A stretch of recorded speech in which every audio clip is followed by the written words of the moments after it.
How do you keep the bow straight whilst playing the violin?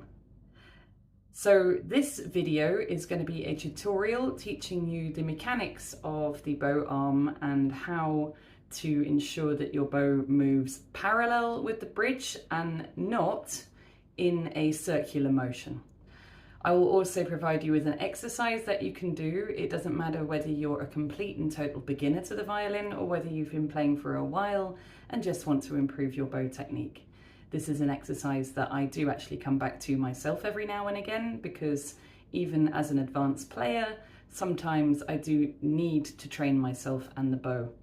Okay, so to start with, if you're new to violin, you may find this information particularly useful, but if you've been playing for a while, you might already know this, so feel free to skip forward. So, the first key thing is to understand that the bow motion comes from the elbow, not from the shoulder, okay? So I'm gonna give you some examples of what the difference is between bowing from the shoulder and bowing from the elbow, okay?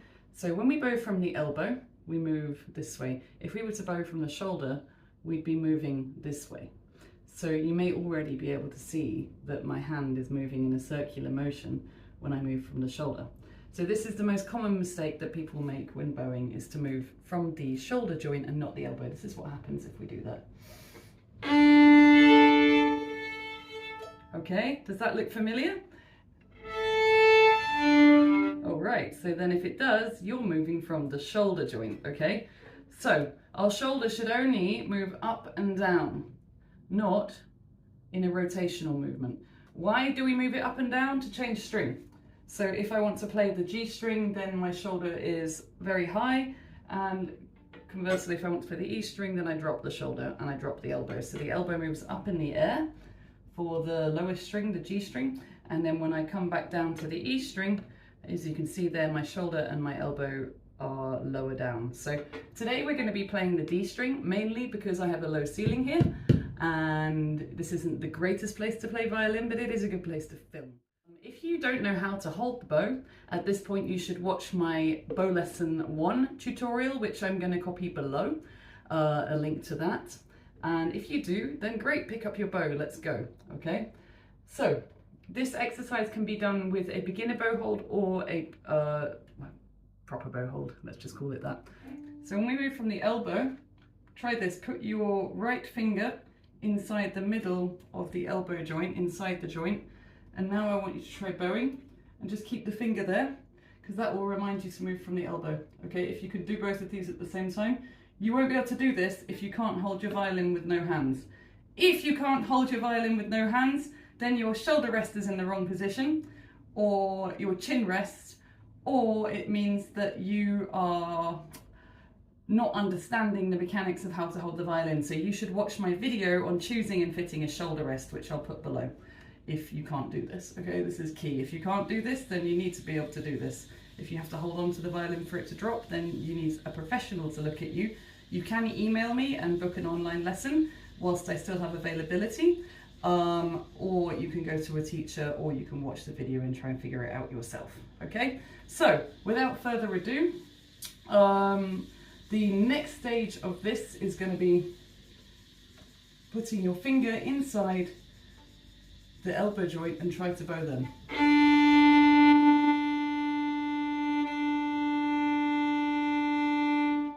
Okay, and again.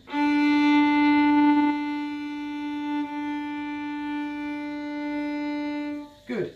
Okay, so if you couldn't do that yourself because you couldn't keep the violin in place, let's just try it now without a bow or without a violin. So I just want you to put your finger on the inside joint of the elbow, then imagine you've got your violin, and then I want you to move from the elbow joint and just notice what happens to the hand. Okay, when we move from the elbow joint, we can do a straight line with the hand. When we move from the shoulder joint, we do a circular motion, okay? So that's what you need to know. Just moving from the shoulder joint is really important. Now, also when we bow, we also move our wrists and our fingers. I'm not going to go into that level of detail today because that's more advanced. If you are a beginner, then the main thing you need to train now is having a parallel bow. So, without further ado, I'm going to explain the exercise that you can do on a daily basis. You need a mirror, where you can see at least the violin part of your body. You don't need to see your legs, just how I am now. If you can see this much, then that's perfect. And that mirror should be on a wall, on a flat wall, and in a room that is either rectangular or square, okay? So if you're in a triangular or round room, which I know is unusual, but somebody might be, these instructions won't make sense, but I'll do my best for accommodate you round room livers, okay? So I want you to stand in front of your mirror. Imagine that my phone camera is my mirror in this case, okay? And I want you to point your violin to the perpendicular wall, okay?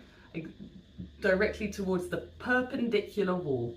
So if you don't know what that word is, I've written it down here. You can Google it, but it means the wall over there, okay, in your square or rectangular room.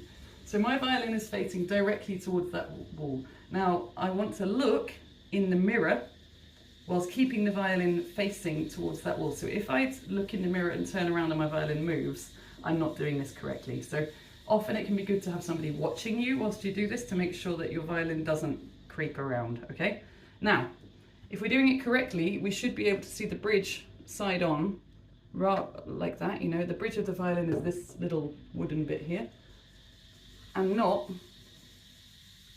this side of the bridge. You should only be able to see the very side of it. If you're doing that, you've got this correct, okay? So, now I want you to place the violin at the heel. You can maybe take it 10 centimeters from the bottom of the heel. The reason why is because this part of the bow requires the fingers in order to do it properly. So when you're first training yourself, you can start from roughly where that metal bit begins and not worry about the very bottom part of the bow, okay? So I'm not going to be talking about that today. So now I want to check, is my violin still facing the perpendicular wall, as in the scroll of the violin, pointing directly towards it? Is my bow parallel to my bridge? So this is my bridge here. Parallel means like that. Not like that, not like that, but totally parallel, okay? Or perpendicular to the strings is another way of describing that. So we need a perfect right angle between the strings and the bow, or it's parallel to the bridge.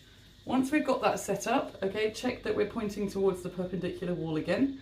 Now, very slowly, I want you to look in the mirror, only in the mirror, not at your bow like this. And I want you to move it so slowly that you have time to correct it if it goes not perpendicular. So if the bow doesn't sit parallel, you correct it like this. Forget the sound's going to be terrible. If you're doing this correctly, the sound should be terrible because you should be going very slowly. Okay, if it moves like that, then I want you to correct it, or like that as we go along, okay? So I'm going to go very slowly. Okay, so if it moves that way, I correct it. Also, if your bow moves this way or that way, you should correct it and bring it back roughly in the middle between the bridge and this fingerboard, okay? Roughly halfway between, all right? Doesn't matter if you stop and start, just keep correcting it, okay? Good. Okay, now I'm going to do the reverse motion, okay? So if you're not with me and you're in a totally different place, it doesn't matter. Just the main point is you get the principles. All right, check. Again, are you facing the perpendicular wall? Look in the mirror, straighten that bow up. Is it parallel to the bridge? Check that, okay? Once you feel happy that it is, and you're facing the wall perfectly, then we can lift off. I'm going to stand back a bit there because I can't quite see. Okay, I think we're good. All right, notice the weight transfer in the hand as you do this as well. So by that I mean what's happening in the little finger in particular as you move the bow towards the heel. You should feel more weight in the little finger if you're doing the bow hold correctly. So right now I can feel most of the weight of the bow in my finger, and I'm going to stop there and park the bow.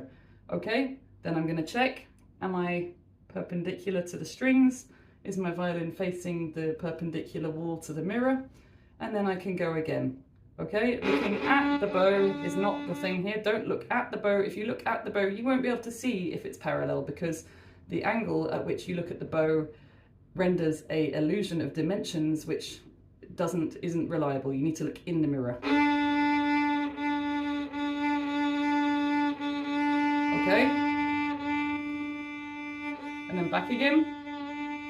Keep straightening it up. Okay, stop and move it if you need to. Okay, so I want you to do that for 2 to 5 minutes a day, and you can start by just doing it maybe for a week and see what improvement that you see. If you are brand new to the violin, this can be one of the first things that you do when it comes to learning how to use the bow once you've got the bow hold, okay? I normally advise students to learn the left hand first a little bit, so that they don't have to worry about both so much when first using the bow. So if you've not used the violin before, then you can play like this, pizzicato or plucking. Okay, I'll do a different video on this, but if you're finding the left hand and the bow too much, then just drop the bow for now and start using pizzicato, okay? We pop the thumb on the corner of the fingerboard and we pluck 1 centimetre over the fingerboard for pizzicato with a strong finger. If you're still having trouble keeping the bow straight, I have pasted a link below to a bow straightening device. I have not personally used this, however, I have had one student who bought it and found it useful. So if you really can't keep the bow straight and you're struggling, you could buy one of those. I put the link below.